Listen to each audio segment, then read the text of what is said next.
కూటమి ప్రభుత్వంలోనే గ్రామాలు అభివృద్ధి దిశగా పయనిస్తున్నాయి అని రాష్ట్ర వ్యవసాయ శాఖ మంత్రి కింజరాపు అచ్చెన్నాయుడు అన్నారు.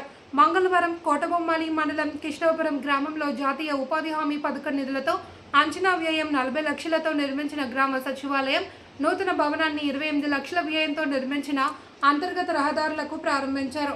పాత వీధి నుండి రామాలయం వరకు 110 లక్షల వ్యయంతో నిర్మించనున్న రహదారులను మంత్రి శంకుస్థాపన చేశారు.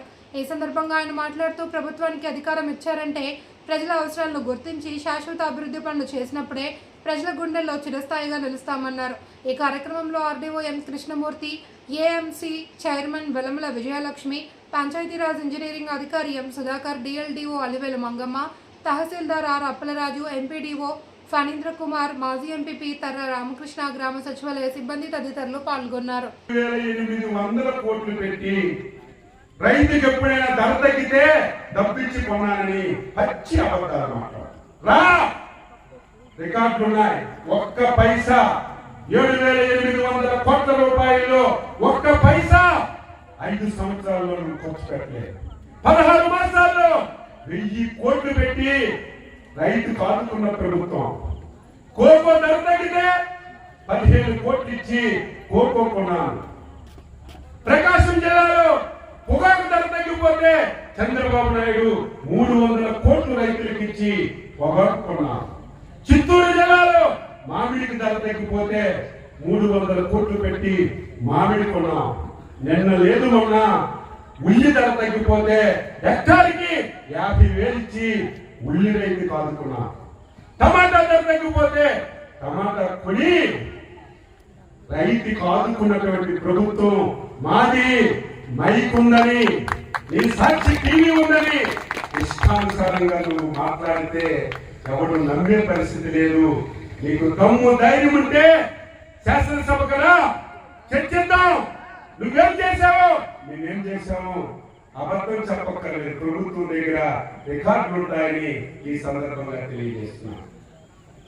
జరిగింది నష్టం. అధికారులకి ఆదేశాలు ఇచ్చాం. ప్రతి గ్రామానికి వెళ్ళండి, ప్రతి ఊరికి వెళ్ళండి, ప్రతి రైతుకి కలవండి, కలిసి పంట పొలాలు చూడండి, పడిపోయిన పంట పొలాలు రాయండి, నష్టపోయిన రైతుల పేర్లు నమోదు చేయండి. నిన్నటితో టైం అయిపోయింది. చాలా మంది నాకు అడిగారు ఇంకా సర్వే అవుతుంది, కొంత సమయం ఇవ్వండి అంటే ఇంకా 4 రోజులు సమయం ఇచ్చాం. తెల్లవారే మన జిల్లా అధికారులందరికీ పిలిచారు. గ్రామానికి వెళ్ళండి, రైతులు కలిసి రాజకీయాలకు అతీతంగా రైతంటే ప్రాణం. చంద్రబాబు నాయుడికి రైతంటే ఇష్టం. ఒక పైసా రైతుకు తీసుకున్నా పర్వాలేదని మొత్తం సర్వే చేయమని చెప్పాం. రిపోర్ట్ అంతా వస్తుంది. 150,000 హెక్టార్లలో వరికి నష్టం జరిగింది. అంటే దాదాపు 4.5 లక్షల ఎకరాల్లో 15,000 హెక్టార్లలో హార్టికల్చర్ పంటలకు నష్టం జరిగింది. అరటికి, మొక్కజొన్న ఇటువంటి పంటలన్నిటికీ నష్టం జరిగింది. అవన్నీ అంచనా వేసి రిపోర్ట్ తెప్పించుకొని కేంద్ర ప్రభుత్వానికి పంపించి కేంద్ర రాష్ట్ర ప్రభుత్వాలు కలిసి నష్టపరిహారం ఇవ్వడానికి సిద్ధంగా ఉన్నటువంటి ప్రభుత్వాన్ని చూసి నువ్వు సలహాలు ఇవ్వకుండా మాట్లాడితే అబద్ధాలు. మీరందరూ ఉన్నారు కదా, మన జిల్లాలో నిన్నే ఏకాదశి సోమవారం పవిత్రమైన రోజు. కాశీబుగ్గలో ఒక వెంకటేశ్వర ఆలయం 95 సంవత్సరాల వృద్ధుడు నిర్మించుకున్నాడు. సొంత భూమిలో 7 ఎకరాల్లో 17 కోట్లు ఖర్చు పెట్టి 95 సంవత్సరాల ముసలివాడు వెంకటేశ్వర స్వామి టెంపుల్ కట్టారు. అది ఉన్నట్టుగా నాకే తెలియదు. పలాసలో కూడా చాలా మందికి తెలియదు.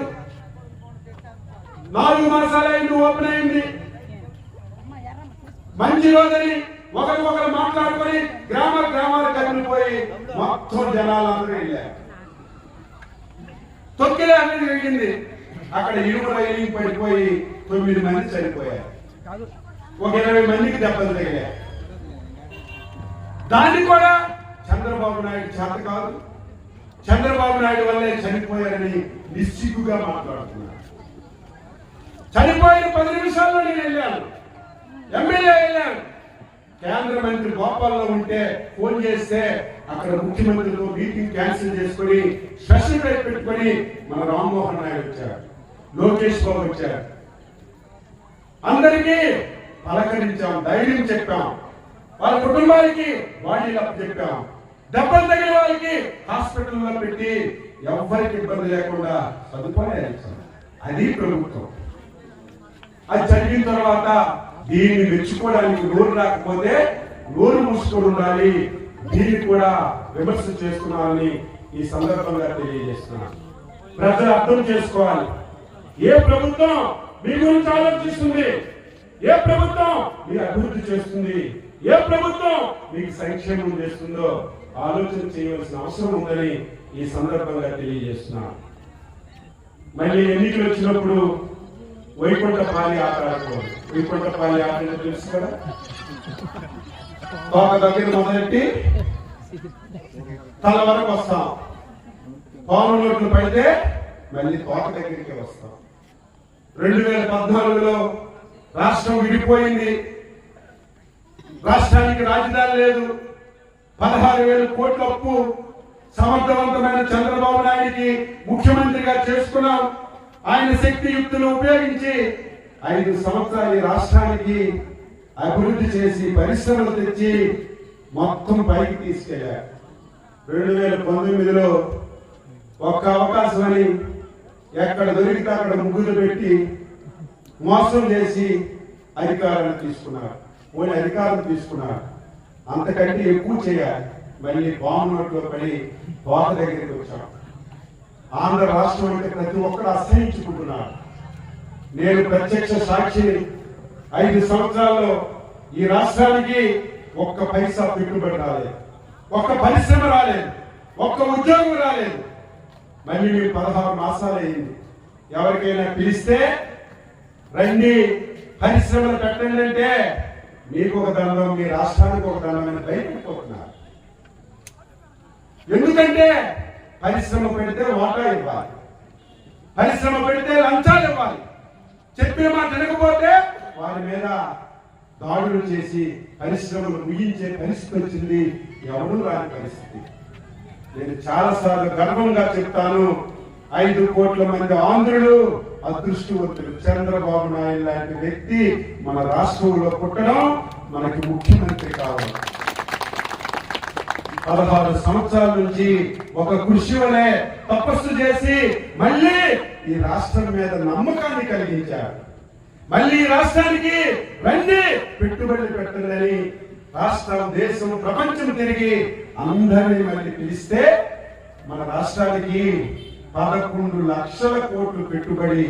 పెట్టుబడి అంటే పరిశ్రమలు పెడతారు, పరిశ్రమ పెడితే మన పిల్లలకు ఉద్యోగాలు వస్తాయి. మనది ఉత్తరాంధ్ర జిల్లా, వెనకబడిన జిల్లా. ఈ రాష్ట్రం, దేశం ఎక్కడికి వెళ్ళినా శ్రీకాకుళం వాళ్ళు. ఒక హోటల్లోకి వెళ్తే గేట్ దగ్గర శ్రీకాకుళం వాళ్ళు, ఎయిర్పోర్ట్కి వెళ్తే శ్రీకాకుళం వాళ్ళు, ఎక్కడ పని చేసినా శ్రీకాకుళం వాళ్ళు, ఎక్కడ బిల్డింగ్ పడిపోయి చనిపోతే శ్రీకాకుళం వాళ్ళు, ఎక్కడ బస్సు యాక్సిడెంట్ అయితే శ్రీకాకుళం వాళ్ళు. అంటే మన దగ్గర శక్తి లేదా, మన దగ్గర సామర్థ్యం లేదా, మన దగ్గర వనరులు లేవా? కానీ దృష్టి పెట్టకపోవడం వల్ల ఈ సమస్యలు వచ్చాయి. అందుకే మన ముఖ్యమంత్రి లోకేష్ బాబు ఈసారి ఉత్తరాంధ్రకి అత్యంత ప్రాధాన్యత ఇచ్చి ఉత్తరాంధ్రని అభివృద్ధి చేయాలని ఒక కంకణం కట్టుకొని పనిచేస్తున్నారు. విశాఖపట్నానికి స్టీల్ ప్లాంట్ ఉంది, జగన్మోహన్ రెడ్డి ప్రైవేట్ వాళ్ళకి అమ్మేశారు. మళ్ళీ మనం వచ్చాం, స్టీల్ ప్లాంట్ తీసుకొచ్చి 15,000 కోట్ల రూపాయలు పెట్టి మళ్ళీ స్టీల్ ప్లాంట్ ని